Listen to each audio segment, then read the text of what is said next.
Good day. Welcome to Light Embedded, taking His glory to the ends of the world.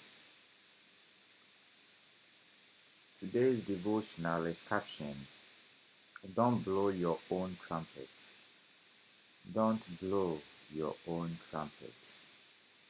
And our theme scripture is taken from Proverbs chapter 27, verse 2. Proverbs chapter 27, verse 2. I'm reading from the New International Version, the NIV.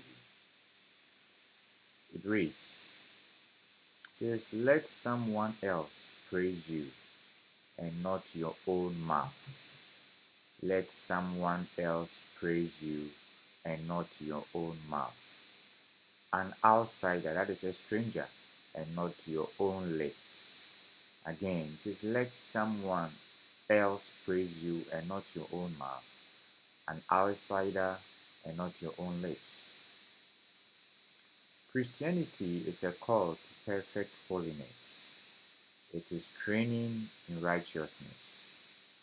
Always what God seeks to do is prune His children so as to remove the little figs that destroy the vine. The preacher says in the Songs of Solomon, says the little figs destroys the vine. Sometimes the little things that we ignore, those are the things that come to cause us a big problem.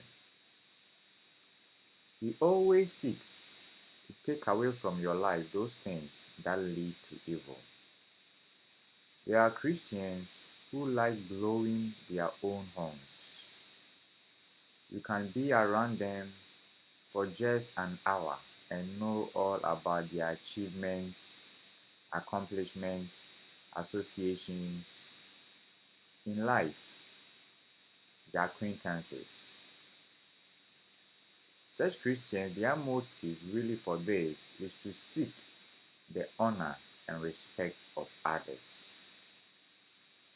As a Christian, you don't have to do anything to seek the honor and respect of people. You don't do what you do to seek the respect and honor of people. People should honor you and respect you for who you are, for you being a Christian. But that your intention should not be that I'm doing this with the intent in order to seek people's respect and honor. That is not the way of righteousness. See? Such is a life in unrighteousness. All such behavior results from self-centeredness.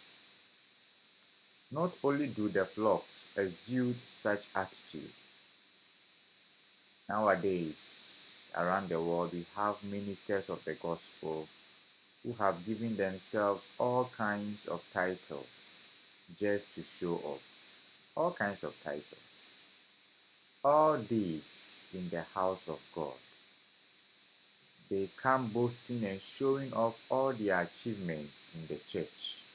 Nowadays we have ministers, they come to church and all what they are talking about is what they have achieved and accomplished in life in the church.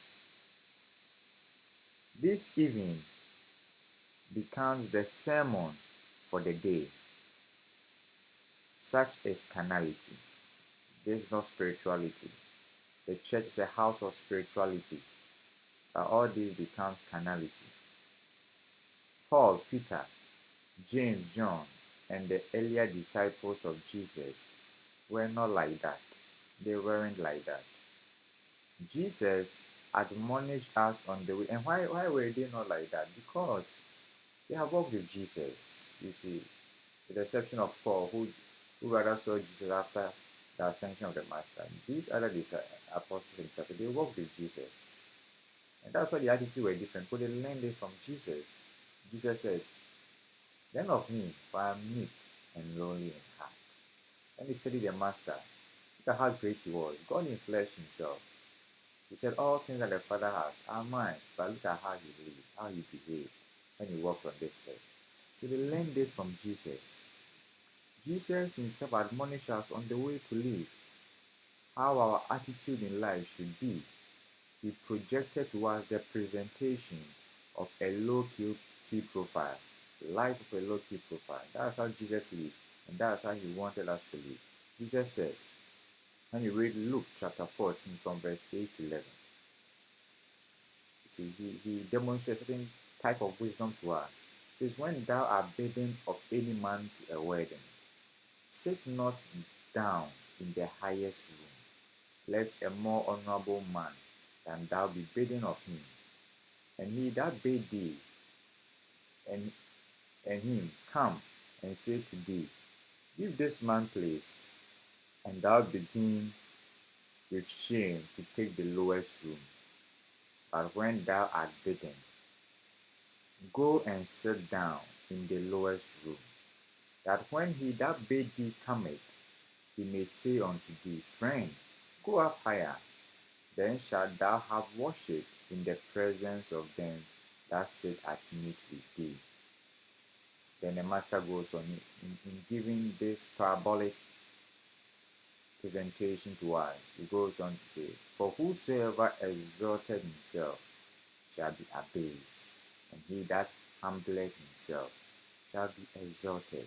So he says, anytime live with what? A low-mindedness. He's not saying that have a demeaned, condescended appreciation of yourself. That's not what he's saying here. But he's trying to say that in your attitude in life, in your response in life, how you behave in life, you should always start from a place of humility. You see, not trying to take honor for yourself and glory for yourself. That's what he's teaching here. Living a life of humbleness. That's what the master is saying. Don't glorify yourself. Don't blow your own trumpet. Let people rather see it. Right? If you have done something worthy of notice, then let people see it. It's when people see it and they talk about it, that's when it really shows that what you have done really is something. But if people are not talking about it, and you are rather blowing your trumpet, right, speaking about them, really that is nothing. Because people have to observe that and say, oh, this lady, this man, look at what he has achieved, look what he has done. That's how it has to be. But when you are talking about them, then really it's like you trying to tell people that, oh, can't you see what I've done? Can't you see who I am? You are supposed to see it and you're not seeing it. And that kind of attitude is not nice. It's unrighteous. Wisdom says, let someone else praise you and not your own mouth, an outsider and not your own lips. Beloved, don't praise yourself or your family. Because there are some people, they will talk about their families, they will talk about their associate. It's not good. It's not good. If in conversation, these things may come out, that is fine. But if it becomes a continuous character or attitude or behavior, then it means that the motive is not right. The motive is not right. You see. So don't praise yourself or your family. Let people observe and talk about it. Your goal in life shouldn't be the applause and glory of men, not the plaudits of men. Your goal should be the honor of God and not of men.